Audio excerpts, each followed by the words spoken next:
Students, now we are going to see the load test on DC series motor. So the earlier shunt motor, I told you the shunt motor is a constant speed motor, whereas the series motor is a variable speed motor. And the very important thing you have to note down is that in series motor, the field winding will be in series with your load.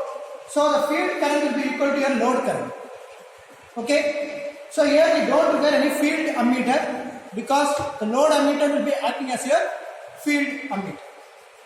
And another important point is that whenever you do the series motor load test, you should not start the motor without load. In case of shunt motor, we started from no load, but in series motor, there should be some load because your flux is proportional to load current in this case.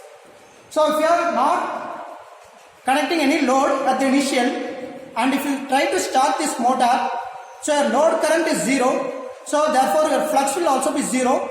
So the speed is inversely proportional to flux, therefore flux speed becomes infinite, so which will be dangerous for the motor.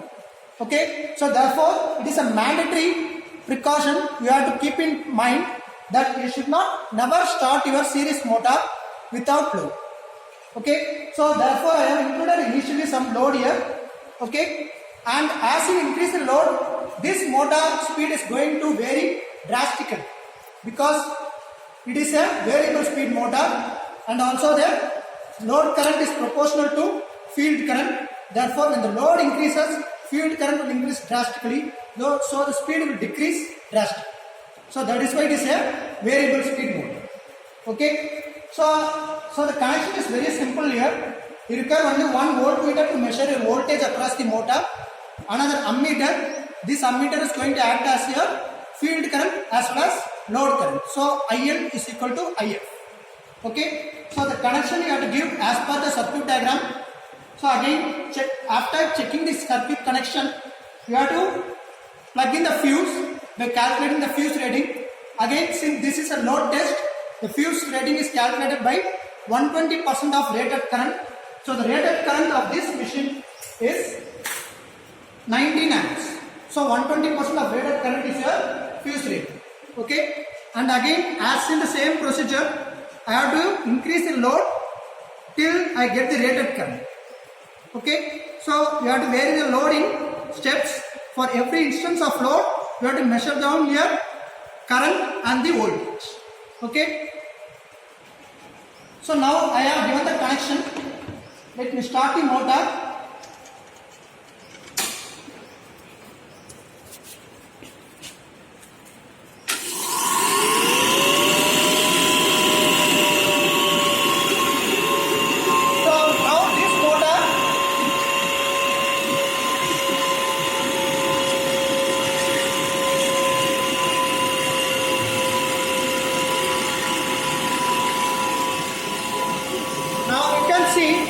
This is the load current.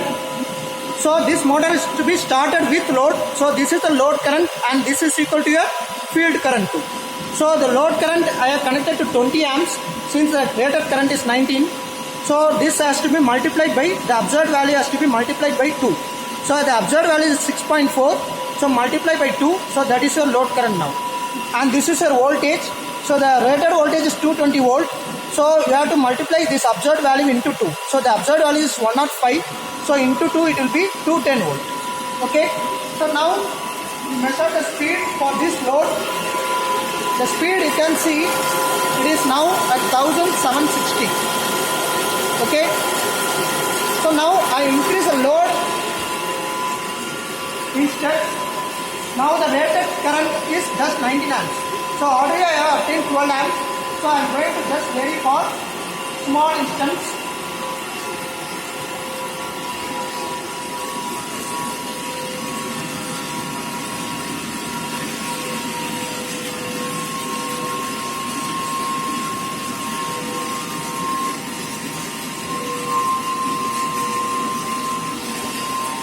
So now you have observed your load current, which is around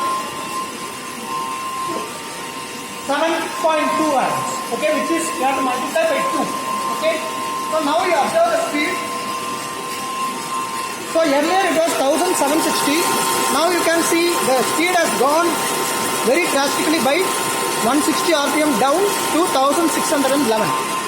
Okay, so that is why I told you this is a variable speed motor where the speed will be decreasing drastically as you increase the load. Okay, so like this you can increase the load further and take the reading for till you get your rated current.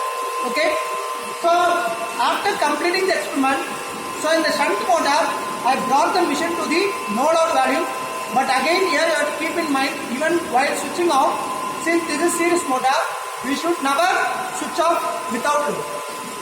While switching on and switching off, there should be some amount of load.